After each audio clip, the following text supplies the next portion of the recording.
నేడం దేవతగా పూజించే అరమరికలేని జాతిపై ఇతని రాక్షస కాండ.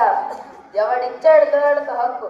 తన గడ్డకాని గడ్డపై అడుగు పెట్టి దౌర్జన్యానికి దిగిన ఈ దొరతనాన్ని దగ్ధం చేసి తీరకపోతే మన్యానికి మనుగడ లేదు.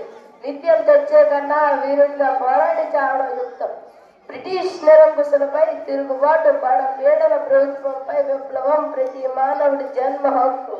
ఈ సీతారామరాజు ఒక్కటే కాదు, మన్యం వీరుల కొన ఊపిరి ఉన్నంత వరకు సీమ ధరల సత్తం భారత ఖండంలో వెలిపించ వీలు లేదు.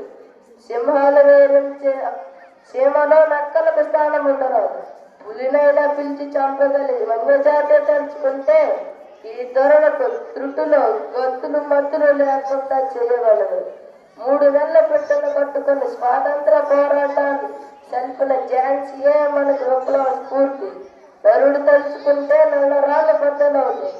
పదండి వీరులారా, విజయం మనదే. మన్ను గడ్డం పడదు అశేషమన్య సూరులారా, కరిపై లంఘించే కొదమ సింగ